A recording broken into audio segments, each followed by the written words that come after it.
les Français anticipent qu'il y aura, bien avant 1976 sans doute, des élections anticipées. Au mieux une démission du président, au pire son décès. Eh bien ce décès arrive en avril 1974. Dans les jours qui précèdent le décès, Georges Pompidou nomme au ministère de l'Intérieur Jacques Chirac. Et ça aura son importance. Parce que naturellement, en France, le ministère de l'Intérieur, c'est le ministère c'est le ministère de l'Ordre, mais c'est aussi le ministère des élections. On verra l'importance que ça aura dans les semaines qui suivent. Donc Chirac est à l'intérieur, Pompidou est décédé, et s'ouvre donc une campagne présidentielle anticipée. Au début de laquelle Chaban-Delmas a la maladresse de se déclarer trop tôt. Je crois que les obsèques de Pompidou n'ont pas encore eu lieu, ou alors c'est juste le lendemain que Pompidou se déclare officiellement, ce qui est perçu même par son camp, même par les gaullistes, comme prématuré, discourtois, etc. Et surtout, Jacques Chaban-Delmas n'est pas le candidat unique du centre droit, pour parler le plus largement possible des droites, mais du centre droit. Il a la concurrence du vainqueur, de Valéry Giscard d'Estaing, qui normalement apparaît à l'écran. Qui est Valéry Giscard d'Estaing? Haut fonctionnaire, bien sûr, comme l'était son père. Le père de Giscard d'Estaing était, ça se sait peu, haut fonctionnaire notamment sous Vichy. N'a pas été dans la résistance pour le coup. Alors que le fils, Valéry Giscard d'Estaing, sans être résistant, a été soldat à la toute fin de la Deuxième Guerre mondiale. Fin 1944, je n'en suis pas bien sûr, mais début 1945, c'est certain.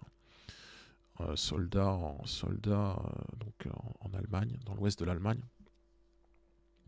Très jeune, hein, il a alors 18 ans, parce que vous le voyez, il est né en 1926. Giscard d'Estaing, on en a parlé. On en a parlé il n'y a pas tellement longtemps, il y a 4 ans encore, il y a moins de 4 ans, puisqu'il est décédé assez récemment, le 2 décembre 2020. Giscard, c'est donc un homme d'État qui sera fondateur des Républicains indépendants. J'en ai brièvement parlé en introduction en 1962. Qu'est-ce que les Républicains indépendants? Eh bien, c'est une formation de centre droit, économiquement libérale. Je pense qu'en politique étrangère, ils sont, je ne dirais pas atlantistes, mais certainement moins sur des positionnements qu'on qualifierait de souverainistes maintenant. Ça n'a pas de sens dans les années 1960. Moins, si vous voulez, comment dirais-je, moins sur la troisième voie géopolitique que ne pouvait l'être De Gaulle. Je pense qu'ils ne sont pas du tout, sans les qualifier d'atlantistes, ils ne sont pas du tout sur ce logiciel gaullien. Voilà ce que sont les RI qui deviennent donc FNRI, Fédération Nationale des Républicains Indépendants en 1966, petit changement de nom cosmétique. Et puis, quand Giscard sera au pouvoir, il lui faudra un parti complètement loyal, puisqu'il ne peut pas compter, naturellement, il ne peut pas complètement compter sur ce qui est à l'époque l'UDR, mais l'UDR, je dirais, chiracisé, élu aux élections législatives de 1973. Parce que Giscard est centriste et libéral, et que l'UDR est gaulliste. Donc ce sont des alliances de circonstances qui sont courantes, hein, des alliances entre le centre droit et la droite. Mais enfin, leur vision en termes de politique intérieure et de politique étrangère ne sont pas exactement, comment dirais-je, convergentes. On pourrait dire que c'est un peu une alliance entre ce qui était au XIXe siècle les orléanistes et les bonapartistes, avec un peu giscardien dans le rôle de nouveaux orléanistes, et puis les gaullistes qui tiendraient du bonapartisme. Ce n'est pas pour rien qu'on parle de gaulo-bonapartisme, souvent. Bref, il faut un parti pour Giscard d'Estaing, qui ne peut pas compter entièrement sur sa majorité de 1973, qui est faible. Donc il crée un parti en 1978 qui est l'Union pour la démocratie française, UDF. Il crée d'autant plus ce parti que 2 ans plus tôt, rappelez-vous, en 1976, Chirac crée son propre parti, le RPR. Donc il y a une concurrence entre Giscard d'Estaing et Chirac. Je raconte les choses à l'envers, parce que j'aurais dû avant préciser que Chirac, Premier ministre, démissionne en 1976, et donc se sent quelque peu autonome vis-à-vis des giscardiens. Donc il y a nécessité pour Giscard de créer son propre parti, ce sera l'UDF, qui reprend le message, les hommes et les idées des républicains indépendants. La photographie que vous voyez sur la gauche, c'est Giscard en conférence de presse présidentielle à l'Élysée en 1980, donc vraiment la toute fin de son mandat, les derniers mois du mandat. C'est une photographie de l'AFP. Donc, c'est Giscard le vainqueur des élections, de l'élection présidentielle au singulier de 1974. Ça n'est pas Chaban-Delmas, donc, qui pourtant un bel avenir était promis sans doute. Pour faire un panorama rapide de cette élection présidentielle de 1974, qui se déroule donc, je pense fin avril, début mai 1960, fin avril, mi-mai 1974. Les principaux candidats à cette élection sont, outre Valéry Giscard d'Estaing, vainqueur, François Mitterrand de nouveau, pour ce qui est bien convenu d'appeler à l'époque l'union, ce qui est devenu l'union de la gauche. Oui, je ne sais pas si exactement le terme, mais ce qui est une union des gauches en tout cas. Alors, Mitterrand n'a pas été candidat en 1969, mais il l'a été, j'ai précisé, en 1965. Il est de nouveau candidat en 1974. Et de nouveau, il se qualifie au second tour. Mais là, il augmente considérablement son score, puisqu'il fait, je pense au final, à peu près 48% des votes. Il a de nouveau, plus exactement, comme en 1965, le soutien du Parti communiste, qui à l'époque représente encore à peu près 1/5 des voix. Qui n'est plus le Parti communiste de Jacques Duclos, et qui est devenu, entre-temps, le Parti communiste de Georges Marchais, qui est naturellement la figure éminente du Parti communiste français, PCF, dont il est premier secrétaire jusqu'en 1994. À l'époque durant laquelle il est remplacé par Robert Hue. Donc le Parti communiste est puissant à l'époque, mais ils choisissent stratégiquement de soutenir le candidat de ce qu'est devenu, entre-temps, le Parti socialiste, PS, à la suite du congrès d'Épinay-sur-Seine de 1971. Le Parti communiste, à l'époque, est plus puissant que le Parti socialiste. Ne vous figurez pas l'image que nous avons à l'heure actuelle du PCF, qui aux élections nationales fait entre 2 et 3,5% des suffrages exprimés. Je ne parle pas du tout du mélenchonisme, je parle du Parti communiste au sens strict. La candidature d'un Fabien Roussel à l'élection présidentielle de 2022, le score que vient de faire Léon Desfontaines aux élections européennes, à peu près les scores qu'avait fait à l'élection présidentielle de 2007 Marie-Georges Buffet, c'est-à-dire à peu près 1,9% des voix. Voilà, vous voyez l'étiage actuel du Parti communiste, ça n'est pas du tout ce niveau-là qu'ils ont au mi-temps des années 1970 naturellement. Et ils ne sont pas une force derrière le PS comme pouvait l'être le PCF jusqu'au milieu des années 2010. Maintenant, ça a encore changé puisque le PS est lui-même une force marginale. Ils sont devant le PS. Et donc, il y a un choix tactique de Mitterrand qui est de commencer à s'unir avec eux. Ça donnera le programme commun de la gauche. Il y a la tentation stratégique de Mitterrand de s'allier pour, pense Mitterrand, et c'est ce qui se réalisera, marginaliser le PCF. Alors que le PC fait l'union, bien sûr, pour espérer arriver aux affaires. Mais eux ont l'idée de marginaliser le PS. Et en fait, c'est l'inverse qui se produira. Il n'y a pas encore tout à fait, c'est trop tôt, la dissolution du bloc soviétique. On est bien avant les prodromes de cet effondrement que sont l'invasion de l'Afghanistan en 1979, les grandes grèves au chantier naval de Gdansk, l'émergence d'une figure comme Lech Walesa, et puis bien sûr la venue au pouvoir de Mikhail Gorbatchev en 1985, et puis la grande accélération de ce mouvement d'effondrement de l'Union soviétique des années 1989-1991. On n'en est pas encore là. Mais il y a tout de même, à partir de la seconde partie des années 1970, donc après l'élection dont il est question, une érosion progressive des partis communistes en Europe, de l'Ouest. C'est pas encore patent dans un pays comme l'Italie, par exemple. Le PCI est fort. C'est pas encore tout à fait patent en France où le PCF est fort, mais on verra que les élections législatives de 1978, par exemple, le PC est en net recul. En 1981, il essaye de présenter une candidature indépendante avec Marchais, et quel est le résultat? 15% des votes. C'est déjà un signe. Voilà. Donc, Mitterrand s'allie avec le PC en pensant marginaliser le PC, finalement il y arrive, et le PC pense l'inverse, et eux échouent. Donc vous avez cette grosse, c'est pas très beau, cette importante candidature Mitterrand de 1974, qui coalise sur son nom l'essentiel des gauches, ou presque, puisqu'il y a à côté des candidatures marginales de deux extrêmes gauches, trotskistes rivales. Alors c'est marquant, Arlette Laguillet, qui est une jeune candidate de 33 ans, première candidature d'une femme à la présidence de la République en France.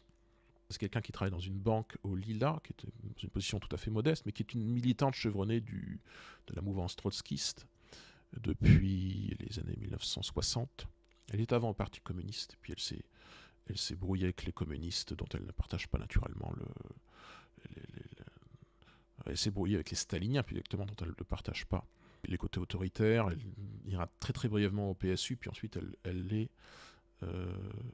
dans... je ne sais pas si elle est exactement fondatrice, mais elle est dans ce qu'on appelle communément lutte ouvrière, mais qui est en fait ce qu'on appelle l'Union trotskiste. Il y a une candidature trotskiste rivale qui est celle d'Alain Krivine, dans le sillage des événements de mai 68, où Krivine est un des principaux leaders étudiants de cette contestation. Mais ce sont des candidatures tout à fait marginales à gauche.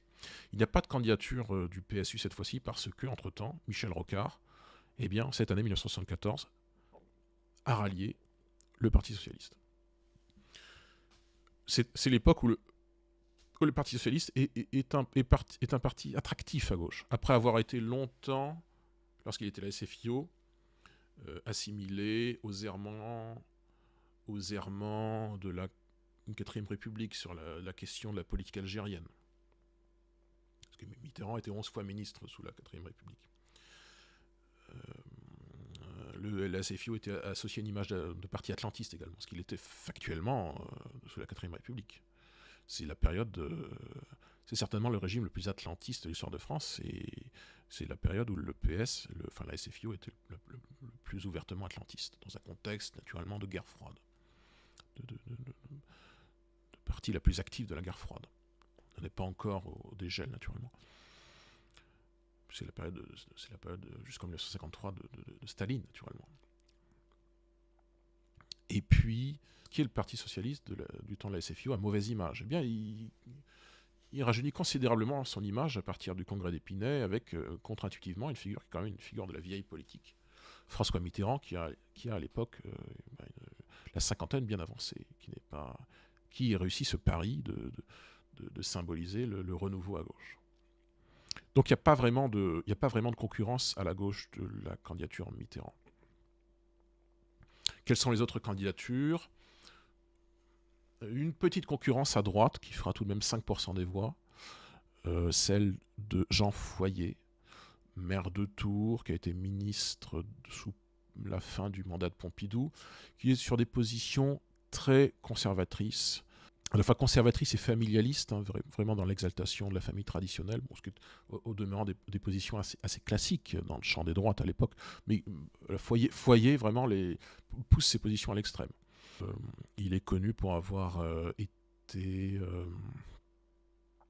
donc la cible de militantes féministes qui, notamment dans un meeting, est resté célèbre à Toulouse, et ça a été filmé par l'Institut national de l'audiovisuel, INA. Vous pouvez retrouver facilement la vidéo.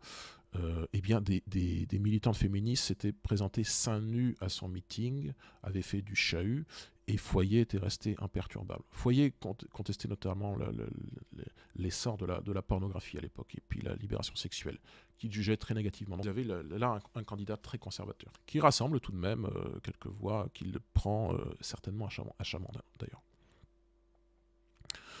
Vous avez Chaban, sur lequel j'interviens dans quelques minutes, et puis, petite candidature royaliste marginale de Bertrand Renouvin, me semble-t-il, quelque chose comme moins d'1% des voix. Première candidature écologiste autour du... Je pense que c'est un agronome, René Dumont, qui est connu par ce qu'il a expliqué dans son clip de campagne. Non, c'est pas les premiers clips de campagne. C'est le premier clip de campagne en couleur, par contre. Dumont avait expliqué que en montrant un verre d'eau, que sans doute il n'y allait plus avoir d'eau d'ici quelques décennies. C'est l'époque qui suit immédiatement ce qu'on appelle le rapport Meadows de 1971, ce rapport du Club de Rome, où il y a un travail prospectif sur la fin des ressources fossiles, des énergies fossiles, sur la grande crainte de l'époque qui est celle de la surpopulation. Pour ceux qui sont amateurs de cinéma de science-fiction, de dystopie, c'est l'époque d'un film en 1960, je crois que c'est 1972, d'un film comme Soleil Vert, qui exploite à fond ce thème de la surpopulation. Ces thèmes-là commencent à émerger. La surpopulation, émergence démographique et bientôt politique de ce qu'on appelle alors le tiers-monde, qu'on qualifierait plutôt de monde en développement, de pays en développement. Maintenant, réflexion d'ensemble sur la raréfaction des ressources naturelles, réflexion d'ensemble sur la pertinence de l'agroproductivisme, de l'extractivisme, etc. etc. René Dumont symbolise un peu ces premières réflexions de la première écologie politique française, qui n'est pas encore complètement à gauche à l'époque. C'est plutôt une écologie transcourant qui se qualifierait ni droite ni gauche. Elle n'est d'ailleurs pas alliée, elle n'est pas spécialement proche du Parti socialiste. Ça, c'est des choses qui interviendront beaucoup plus tard, au début fin des années 1980, et surtout plutôt les années 1990. Et puis, dernière candidature, importante rétrospectivement, même si le score est marginal, puisqu'il est de 0,7%, c'est celle de Jean-Marie Le Pen. Première candidature du Front National, fondé quelques mois auparavant, puisqu'il est fondé le 5 octobre 1972 à la salle des horticulteurs, c'est là que se tient son congrès fondateur. Jean-Marie Le Pen est cet ancien député élu sous étiquette poujadiste aux élections législatives de 1956, plus ou moins réélu dans la mouvance du Centre national des indépendants et paysans, Centre national des indépendants, pardon, CNI en 1958. Entre-temps, vous le savez sans doute, il fait la guerre d'Algérie, il fait la bataille d'Alger en 1957, donc il quitte son premier mandat, et réélu en 1958, non réélu en 1962 dans les circonstances de la vague gaulliste. Et qui donc, depuis une dizaine d'années, est une personnalité extra-parlementaire, mais qui est une personnalité qui essaye d'unifier le nationalisme français après avoir été, en 1965, l'efficace directeur de campagne de Jean-Louis Tixier-Vinancourt, candidat à la présidence de la République, qui obtient un peu moins de 6% des votes. Donc Le Pen est une figure respectée parmi les nationalistes français. Il essaye d'unir les différentes chapelles au sein du tout nouveau FN, qui à l'époque n'a qu'un succès d'estime, puisqu'il est de moins de 1% des votes. Il y avait eu auparavant les importantes élections législatives de 1973, où là aussi le FN de l'époque fait un score de l'ordre du demi-point. ça permet plutôt de compter ses forces. Mais c'est un premier jalon pour l'avenir. Voilà les candidatures principales de cette élection présidentielle de 1974. Et que fait Chaban dans cette élection? Eh bien, à l'issue de cette élection, Chaban est défait et en fait, il n'est même pas qualifié au second tour. Voilà, je remets Chaban à l'écran. En fait, les candidats du second tour sont Valéry Giscard d'Estaing et François Mitterrand. Et Chaban échoue à être qualifié au second tour puisqu'il rassemble à peu près 15% des votes à l'issue du premier tour de scrutin. Alors pourquoi cet échec de Chaban-Delmas à l'élection présidentielle de 1974, qui est la partie centrale de ses mémoires, il y revient beaucoup.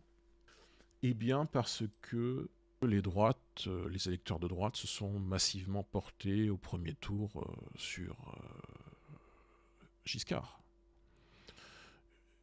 Les électeurs centristes et libéraux, bien sûr, mais une large fraction de l'électorat gaulliste aussi.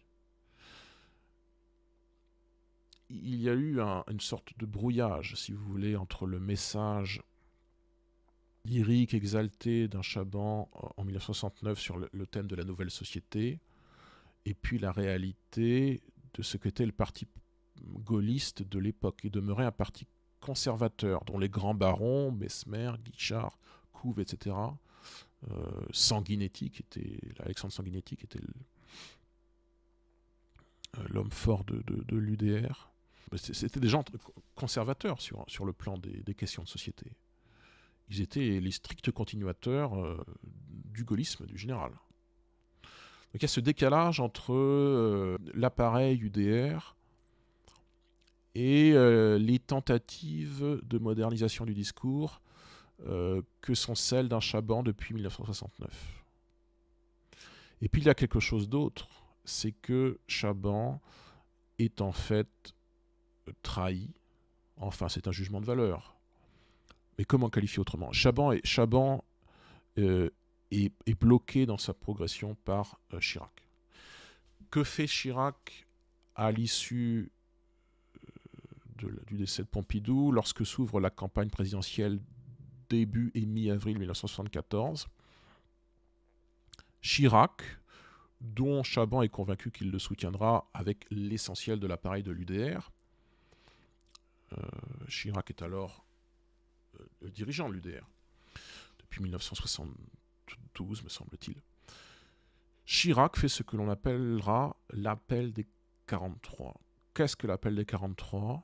C'est une tribune de 43 parlementaires gaullistes qui, dans l'élection présidentielle qui se joue, n'appellent pas à soutenir Chaban, mais appellent à voter dès le premier tour de scrutin pour Giscard. Et ça, naturellement, c'est quelque chose qui nuit considérablement à Chaban, qui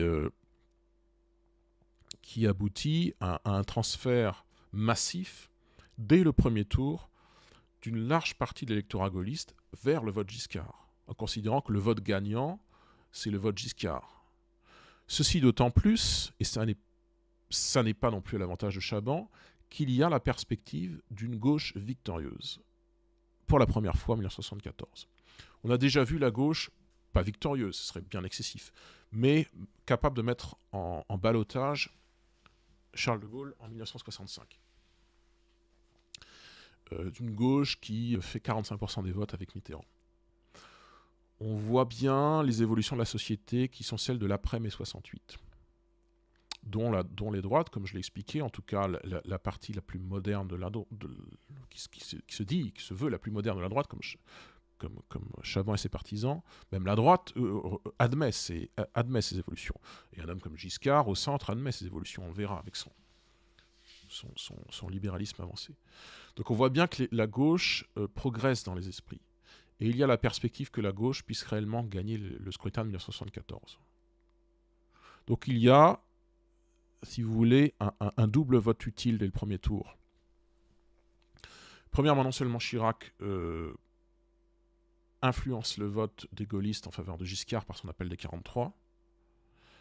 Deuxièmement, il y a la perspective que ce sera un second tour PS droite et que pour gagner, il est mieux d'avoir qualifié au deuxième tour le candidat le plus rassembleur, c'est-à-dire non seulement un candidat qui rassemble à lui l'électorat gaulliste, mais qui aille plus loin, qui soit au centre droit. Et ce candidat, ça ne peut pas être Chaban, ça ne peut donc être que Giscard. Et ça, c'est très largement en la défaveur de Chaban. Et ça explique beaucoup son score, qui est à peu près la moitié de celui de Giscard, et son score de 15% et sa non-qualification au second tour de l'élection présidentielle. Et ça, c'est la fin du parcours politique de Chaban. Son parcours politique national, j'entends, enfin on dirait de présidentiable maintenant. Le fait que Chirac soutienne Giscard, eh bien, Giscard lui en sera reconnaissant puisqu'il fera de Chirac son premier ministre dès son élection en mai 1964.